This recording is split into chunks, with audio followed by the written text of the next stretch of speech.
All right, and welcome back, everyone. This is SCC, and tonight you're here for the long-awaited round 14 review. And we're all at this point in the season where we're either hating or loving our team. And I'd have to say at this point, I'm kind of in a bit of in between. After the third game this week, I was pretty frustrated with the Fremantle game, with a lot of the guys I kind of had as pods not working out, but the team pulled through in the end, and there were a few late failures in the last game, and one really big player who was on the team that helped us get to the 2045 point. And we're basically back to where we were last week when we lost a lot of positions. Still a little bit below. I think it was 6,400, only up to 6,900, but it's looking like there's a bit more carnage coming the way of teams this week. So hopefully we can take advantage of that.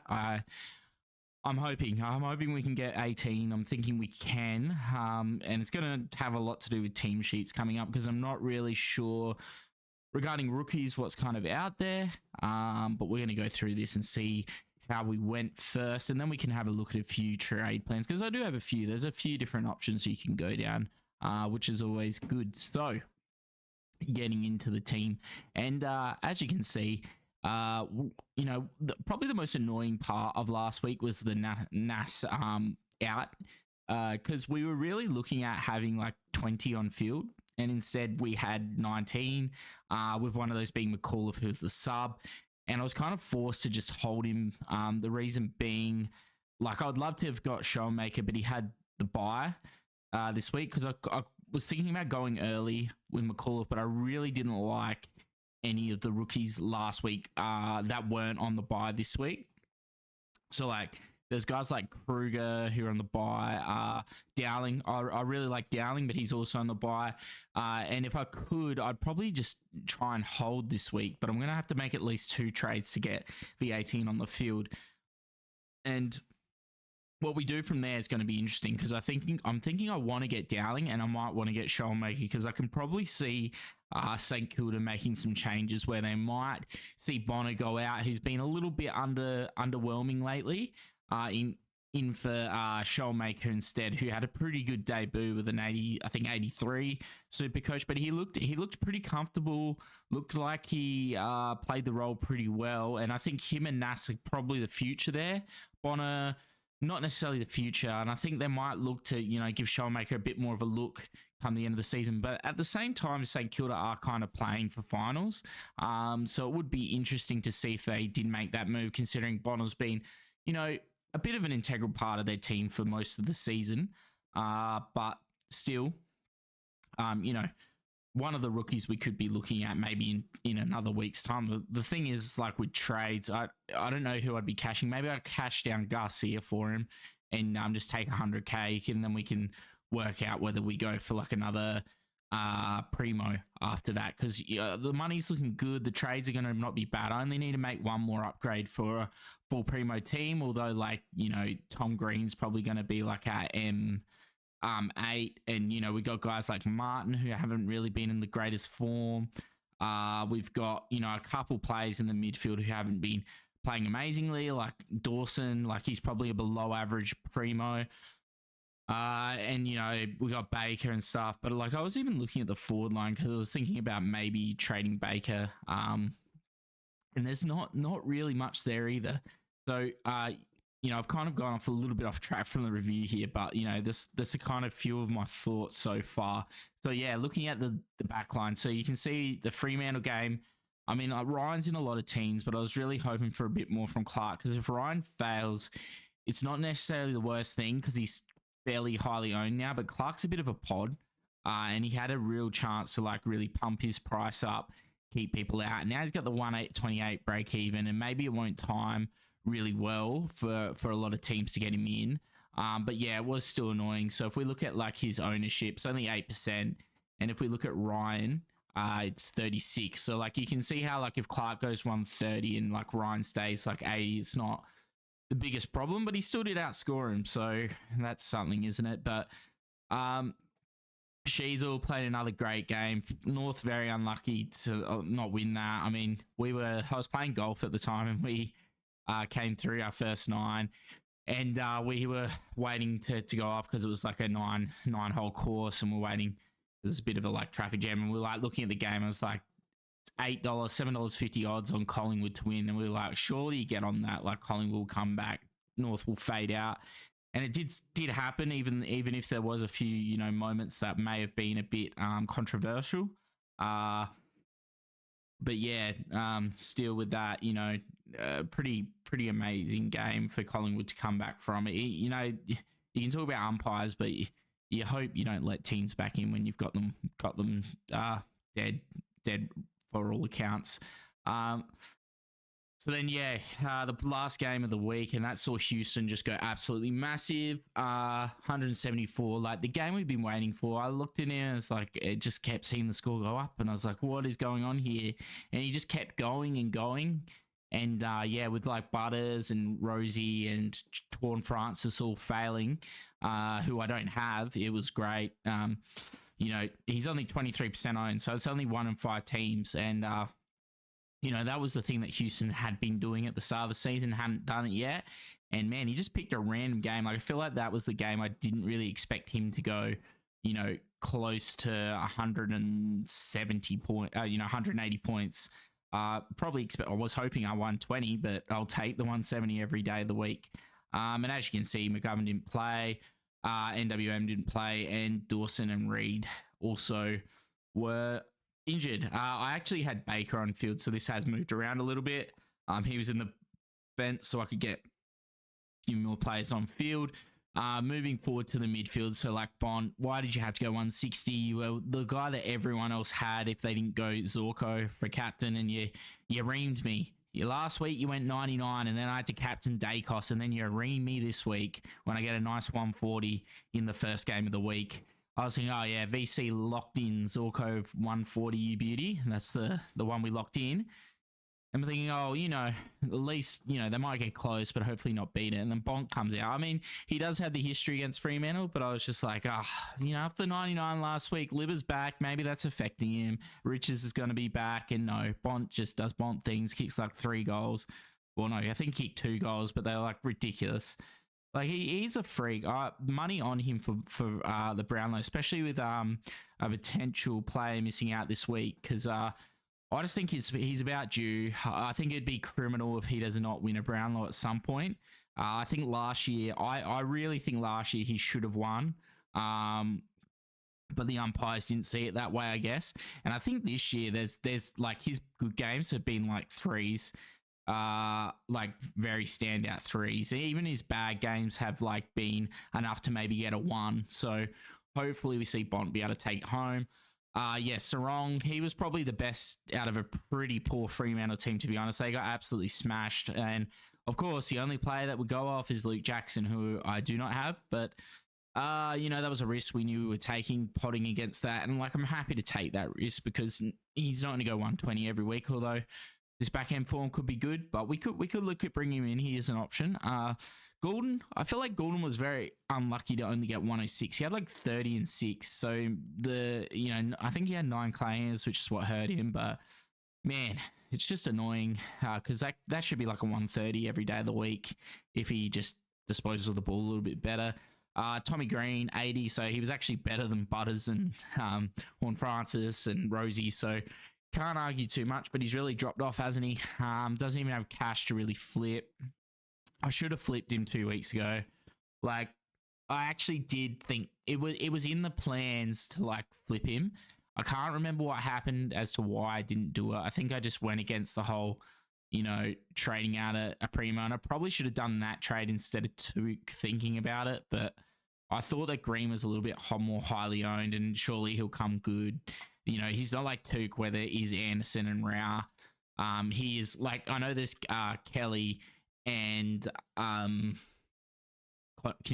but Canelio's injured, and like Green's more the number 1 like midfielder there, whereas Took's probably the 3rd in that Gold Coast midfield. But you win some, you lose some. So we'll hold on to Green like half the comp probably are at this point.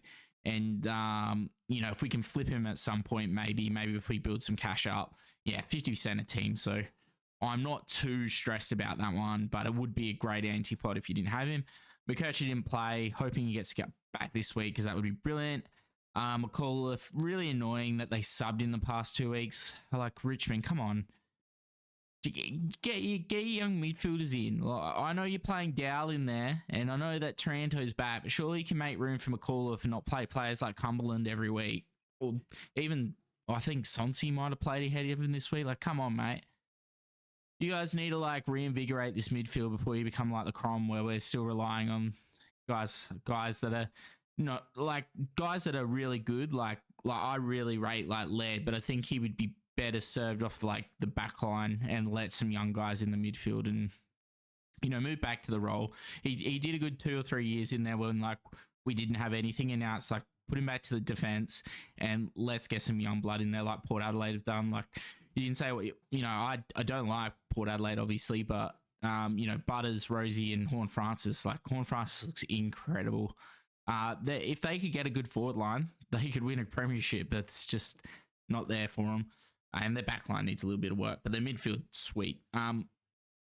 Dacos, yeah, I was getting bloody annoyed because he was tagged and I'd gone against him as captain, and the person I was matched up against had him as captain. I was like, oh, this guy's going to ruin my week this week. 50 last week. He's going to go bloody 150 this week. Outscores Orco. But he was tagged. He was being tagged by Phillips, and then Clarko went, oh, we're winning this game with this tag, but we'll sub Phillips, and then we'll let Dacos go run right, and that's what he did. Seemed to happen every week, except the week I captained him against Melbourne. And yeah, so Dacos got off the leash, but wasn't able to get that massive score, but he did pull it back for a pretty decent captain score. You're not unhappy with 129, and I guess in the end it's good for your score overall anyway. But everyone has him, so not that much of a difference. And big Brody Grundy, another one of the trade-ins. So him and Goulden were the big trade-ins this week, and did he deliver? Which was what I was thinking was going to happen against the Crows, who were destined to play Strawn. Heard a rumour that maybe it's because Rob's looking at going home next year. Don't know. But yeah, Crows are in trouble with no real rucks if that's the case. Like, I think Strawn's a good Sandful player, but unless he gets his fitness up, I think he tends to fade out. Like, there's a few times where Grundy was just able to run to the front of the pack, like in the forward line, and grab the ball out the ruck and then like snap at goal. Yeah, that just seems like absolutely recipe for disaster, and he struggled really, really badly. But yeah, Grundy scored really well, and we're happy with that. And so did Heaney. Really got off the leash. Had a whole heap of disposals. Couple goals, just classic Heaney stuff. Zorko 141 just was absolutely. This should have been a lot bigger. He was on like 100 and something at halftime. It felt like when I was watching the game, they kind of. I don't know whether he's like getting more bench time. Sorry about that. A bit more bench time, or whether they just like had him off on the wrong periods, but he just seemed to never be on when it was back there. So I don't know what's going on. Rankin 96. That's a good return. Happy with that. Pushed his price to like making people pay up if they want him, which is good. I think everyone's going to pay for him, and I think you have to. Like, looking at the forward line, there isn't much there, and he got a. We'll check this, but from what I saw, because I didn't get to see the first half because I was cooking a lamb roast on the Weber, and I was outside listening on the radio, but from what I saw in the second half, he looked like he was in the CBAs a lot, and he was actually spending a lot more time up around the ball. From what I'd seen previous weeks, and I'd been to a few games and watched him pretty closely, he would start in the CBA but go forward pretty quickly. In the Sydney game, it looked like he was in the CBA and then he was sticking there for like a lot more to throw up some ball-ins. And I think that's with Crouch going out. They're trying to inject some pace in there, which is a good thing. And yeah, it's seeing him get a lot more time around the ball. The only thing I'd say is like I hope that I think they should put Rochelle in there a little bit more. I know the guys come out in like the media and said stuff about he's not really sure about his role, but put him in there. Let's just get some of these young guys in there. Look at Hawthorn. This is what happens when you back in your young guys, and you're well drilled though. Like, Sam Mitchell's obviously a good coach. I'm not saying Nix isn't, but well drilled. And you let him be a little bit, young players. Let them have a bit of attitude. And I feel like Hawthorn have that in spades. And yeah, another poor game for Moore, 74. Wanted a bit more, and he looked like he was going for a good score at the start, and then it's just like he just doesn't get around the ball. I haven't really had the good scores from Moore yet, but as I said, not much in the forward line, and we'll get into that at the trades. And then Fraser and Revel did their job. Just kept that money ticking along nicely. And Baker, so Baker still had 18. And majority of it isn't even in the forward line, which is what annoys me, but he just wastes it. Like, so many times he does these shit kicks or he gets bloody turnovers and stuff. Like, man, he seems like a really good player. But like when you watch him, sometimes you go, what are you doing, mate? Like, is he checked out because he's going WA next year? I don't know, but just some things that you go, man, you look really good getting the ball, and then you just deliver it a little bit hastily sometimes. But anyway, we're stuck with him now, I think, because I was looking at trading him out, and I just don't know how I can make it happen. So so this is a good time now to talk about the trade. So originally what I've been planning is like a Revel McAuliffe. So like Fraser, Revel, McAuliffe. Like, sadly, McAuliffe didn't make as much money as he could have. Like, he could be 280, which would put us in a lot better position here. But subs. So whatever, that's happened. And then Revel. So that will give us what, 803. And actually, the money doesn't seem too bad. So if I go, that's actually 600, which is more than I expected. So my maths might have been out, but like, this could be a lot more. Like, it could be 650 if like McAuliffe wasn't sub. So, and I probably would have been happy doing this 3-person trade just to get that last like really good premium. But we can't. So, and also we could have got probably like a Dowling or something as like a rookie, and that would have been actually nice as well with this trade. But what we'd have to look at is like some 102Ks, and there's like nothing. So like the 102Ks, so Hutchinson for West Coast, and they've actually got a decent run, so I'm not too mad at that. But otherwise, like, there's not much at all. When we get past, let's go to 110. All right, so I mean Collard, but how's he played 3 games? Oh, he's gone down money, right? So there's Collard. Has a player ever gone to like 19K? That would be, 100, below 100K. That would be interesting to see. What's the break even? 45, so he could do it.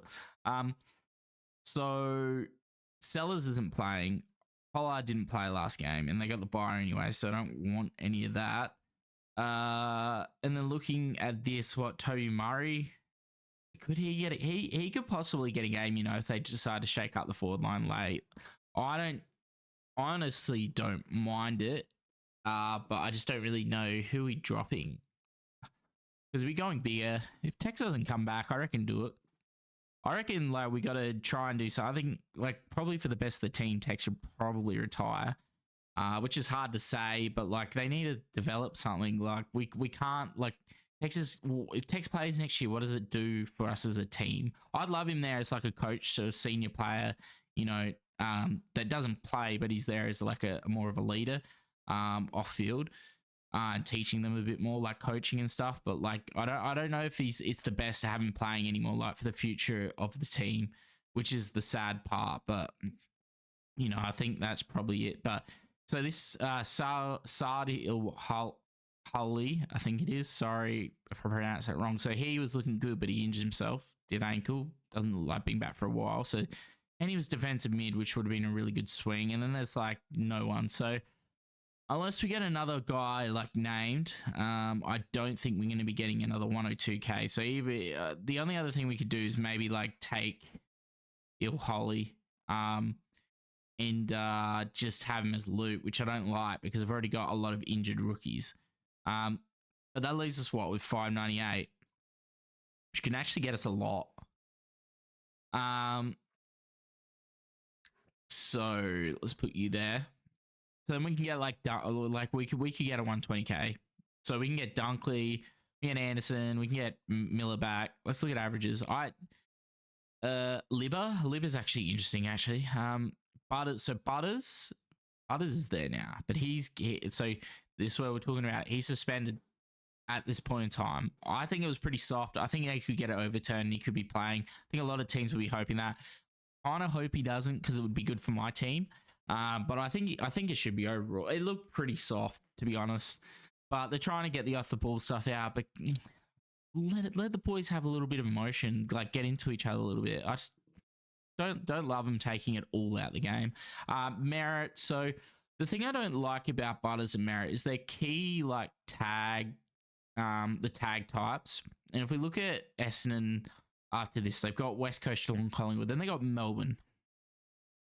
And we saw the job Neil Bullen did on Dacos, and I reckon he could do that pretty easily on Merritt as well.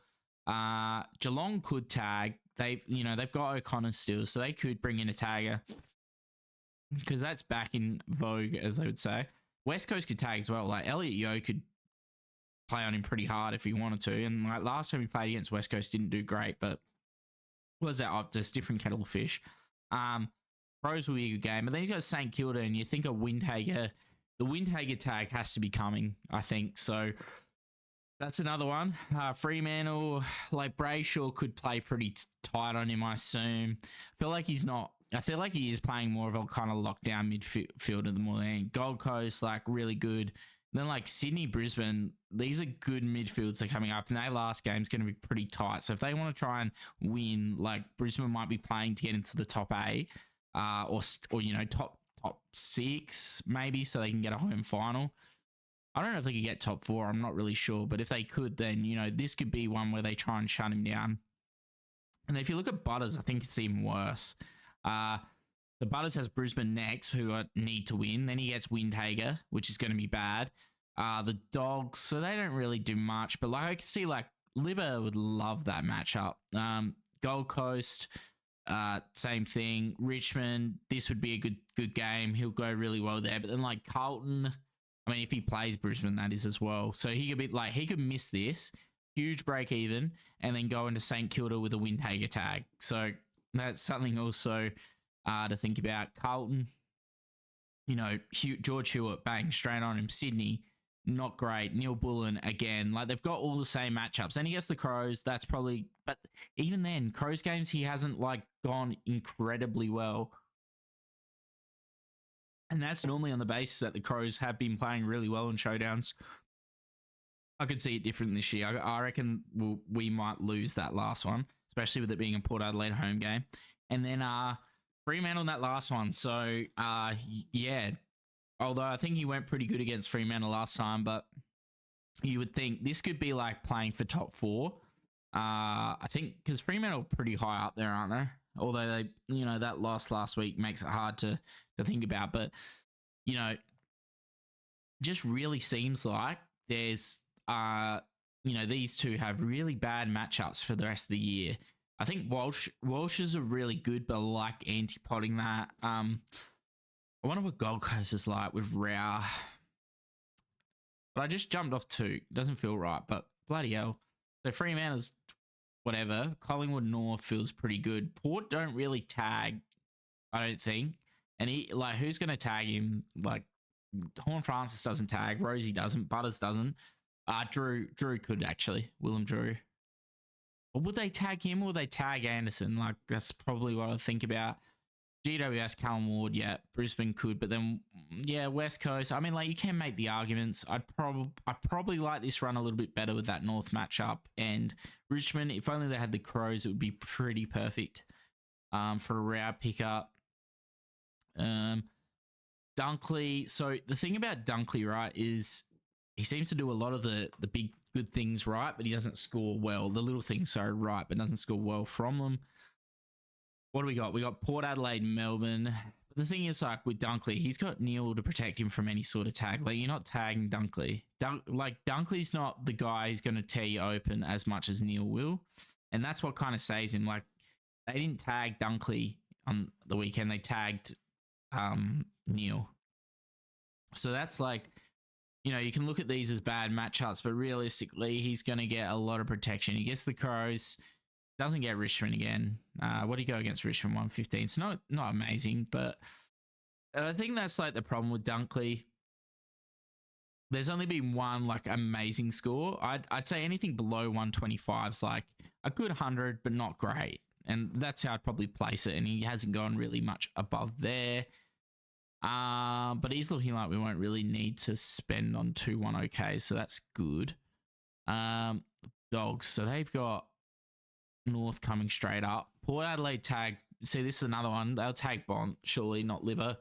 Hewitt, Bont, Geelong. Sorry, Carlton with Hewitt will be Bont. They got Geelong. They got the Crows and North in the last 3 with GWS, who would also like to tag Bont, and Melbourne. So this isn't bad. It's not great either. I feel like it's a lot harder. Last year, it felt like you had the teams that were really bad and you knew that they were going to score well on. Roy Laird had a good game with no Crouch as well, which is interesting. They're likely, so this is another one where they're likely to tag Dawson and not tag Laird. I don't like having both because it seems like one goes bad and one goes good, like with this week. So I think I'm going to pass, and I don't really love this like run home. Sydney, Port. I mean, he went well against Sydney, but SGG is actually probably a good spot for Laird because he likes the in and under.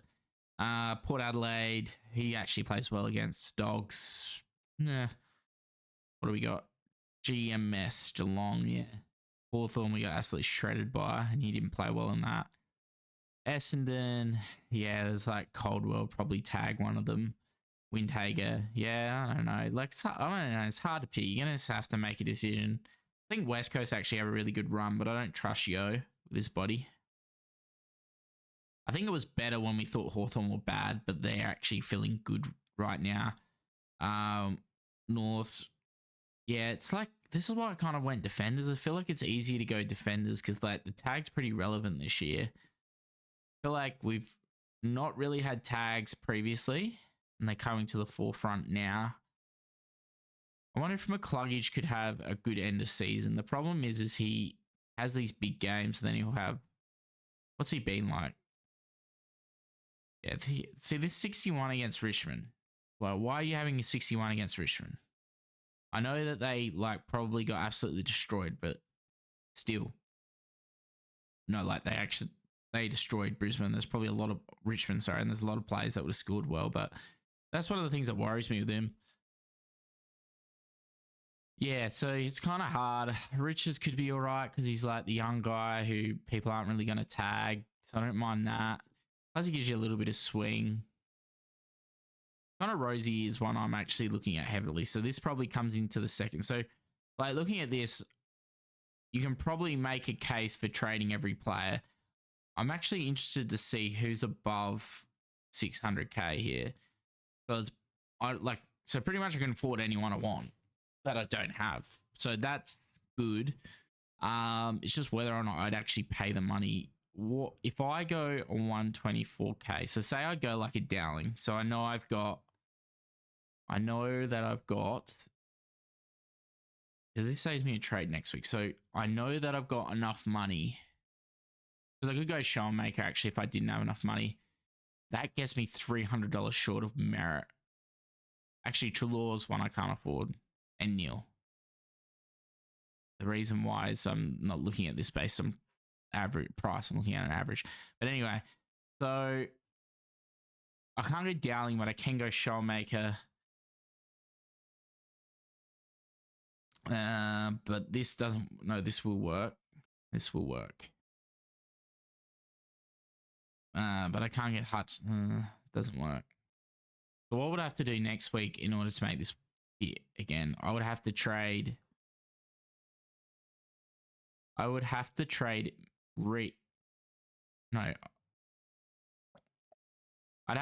Reed, and then I would have to swing Dawson to there, and then I'd put Dowling in, and that would fix it up, which would actually be really nice. But I don't have a defensive midfielder, which kind of sucks. And hopefully someone here gets maybe a DPP change in round 18, but I don't know what that's looking like at the moment. So potentially we could do something like this and then fix up the structure next week. You know, just absolutely burn a trade, which I don't like. I'm going to have, 3 left over anyway, which should be plenty, especially because I got like McKercher as a floating cover. I'll be able to move around Baker to the back line and cover there if I put Dawson up here. So there's a lot of flexibility, is what I'll say. So I don't think, money's not necessary. And I'll have like Dowling, and I'll actually have Schoenmaker, who'll be a good cover as well if he gets games. So I don't really want to bet on Schoenmaker getting games though. So the other plan is the second one being Fraser and McAuliffe. And then we go the one I turn like Rawlinson. Maybe we don't go Rawlinson. I don't have to go Rawlinson on this plan, so do I? I don't think I do. And we get Rosie. I wonder if that's what, 410. Oh no, not Rawlinson. I'm an idiot. Actually, let's see what the money looks like though. So let's trade you out. Rosie, 117. So I can't. Oh, I can't even do that. Because he's 418, not 410. If he was 410, it'd be perfect. And then I could go Showmaker. And that would be 0 cash, but we nearly be. I mean, like, that's pretty average last primo though. Oh, if you look at, so if we complete this, I'm happy with the way this looks because I don't want to optimize it and have shit put everywhere. Let's optimize it. What's it look like? Wanganeen Malera gets put off because he's injured, but they both got the bias, so I don't really care. So what do we get? I think my projection went down, didn't it? I think it was 1864. But anyway, if we look at Rosie's games before he got injured, they're actually, I mean, he's 130 break even, so you could wait a week, but 114, 90, 102, 150, 125. So he had an average of 116, which is incredibly good. Now, was this the injury game? Or was this the injury game? I think Adelaide, the Adelaide game wasn't it? So his average had fallen back to 105 by this point. But like, we'll talk about a few options you could have. So if I didn't go Rosie, there's another guy who, if I'd done videos from the start of the year, because I missed the first 2 rounds, but the bane of my existence, but he's playing well and he's cheap, is Jane Short. And this allows me to get Dowling. But the problem is I need 3 playing players. So if I go Dowling there, that saves me a trade for next week. And Short's actually been playing really well, and this would be like my 4th, like my extra on the bench here. And then I just need to get another primo here, and I don't know. So if I put the team, let's set the team how it looked. So would you do this? Because the argument for doing it, right, is the fact that if we did the team like this, is the cover of Shaw worth McKercher on field? And what will McKercher go like? McKercher in his role could go 90 plus, but injuries like stress. It's a stress injury to his foot, so I'm a little bit unsure about like this longevity. How much do we have? 400. We'd have 5 trades, so we could still get potentially a decent player, but what would we have to do? So what money would we have? We'd have Revel, and realistically we could be, oh no, what is going on here? Oh, it's because Zulko's up here.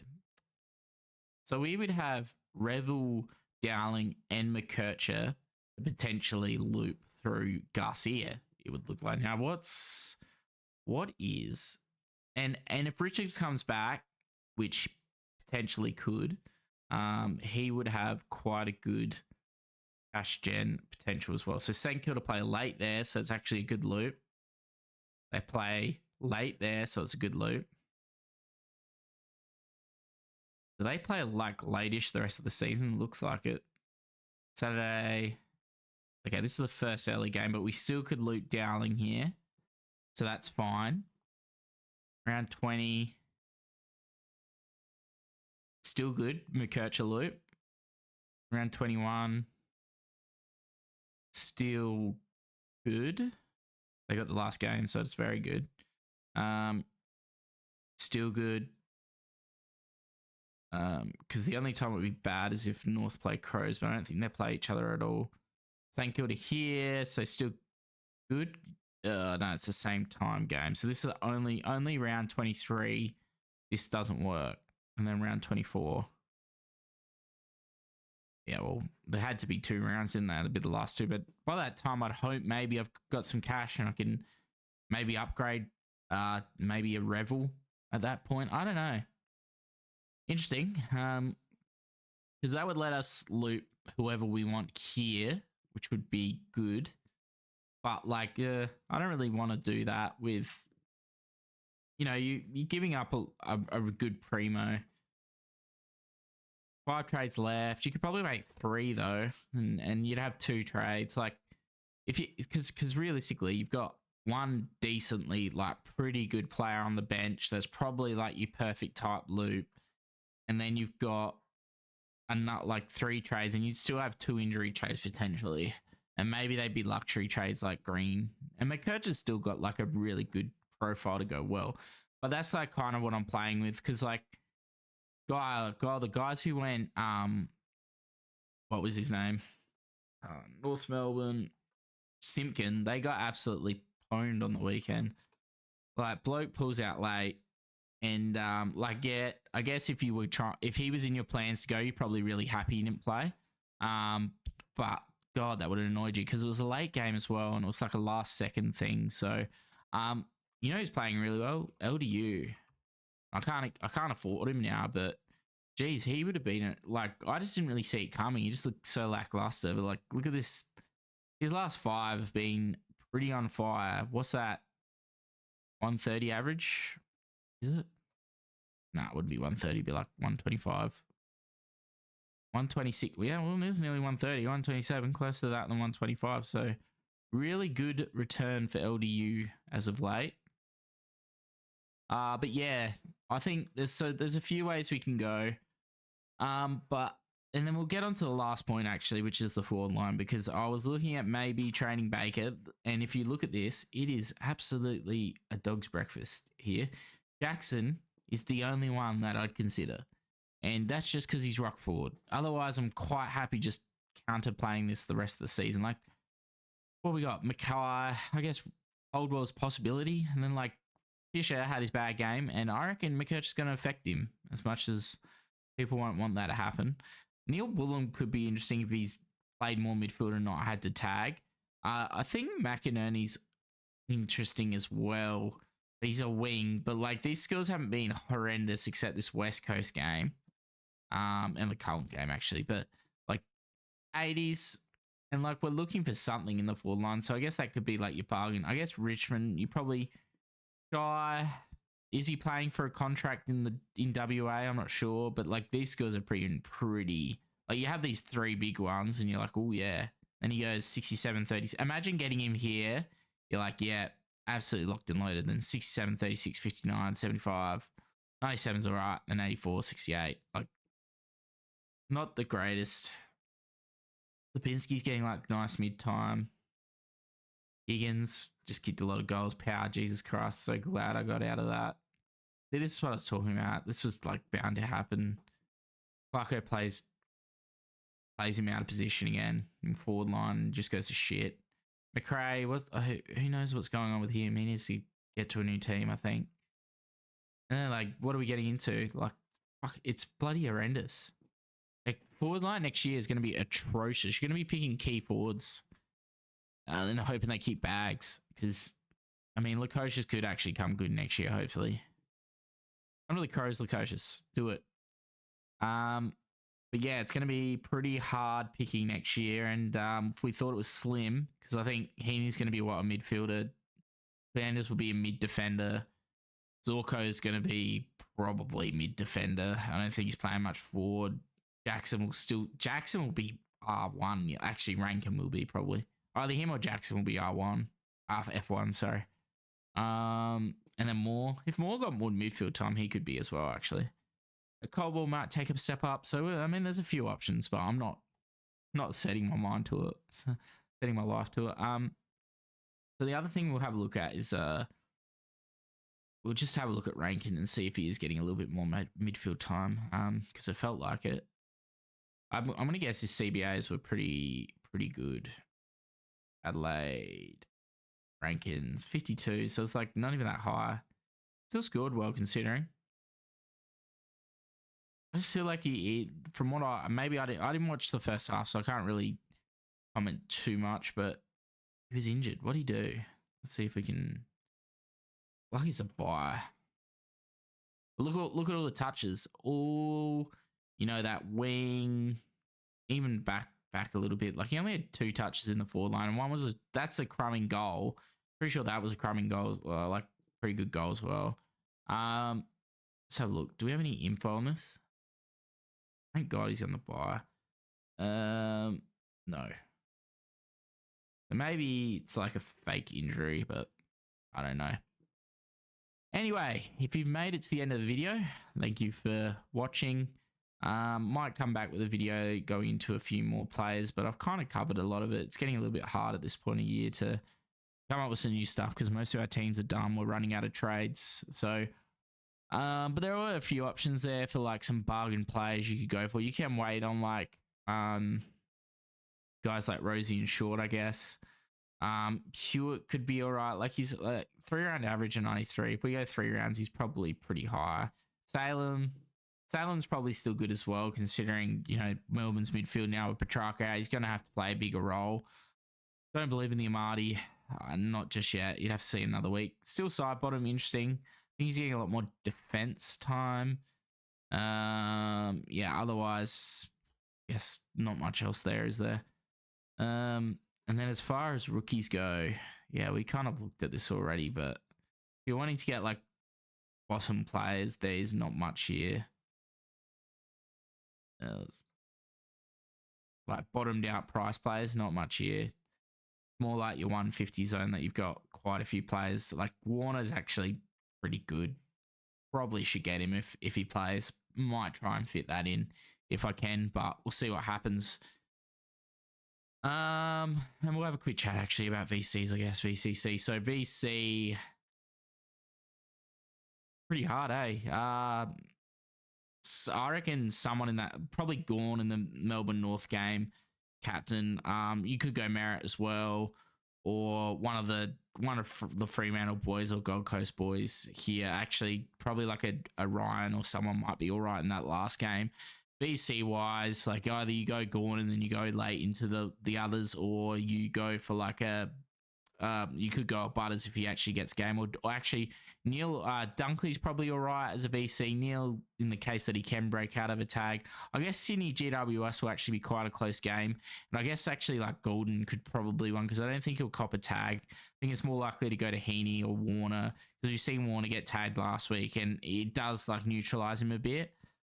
So that's probably a potential there, but otherwise, I'd probably like, if you can do it, VC, which we all can because we got the blue dots. So VC Gawn into like one of the 2 at the end, and you probably be all right. Just hope that Gawn does enough, and you won't have to worry. Actually, LDU could be all right if you have LDU. I think that's probably it, and especially if you want to VC him, it's kind of like a free swing, I think, and I think that would be quite good. But Neil Bullen might tag. I just don't know if they'll tag him. Like North. Why tag against North? I just feel like you can just beat them. I mean, they played well against Collingwood, but I feel like you can just beat them. So yeah, that's about it. So as I said, I'm probably going to prefer going just the 3 trades, getting a nice primo, but at the same time, I'd like to just keep Revel and just go with as many scoring players on this week, especially if Butters is out, because I feel like there'll be a few teams fielding 17, and we might see some rookies miss. So with that, again, I'll now say it. Thanks for watching. I hope you've enjoyed it. If you have stuck with us, thank you. Thank you for watching the video, because I know it's the end of the year and it's not as popular right now to be watching videos and stuff. But if you've stuck along, glad to have you here. And hopefully we'll see you in the next one. If you like, give us a like, give us a subscribe. Really, really have to thank everyone who's done that this year. Keeps me making videos. And yeah, thanks. See ya.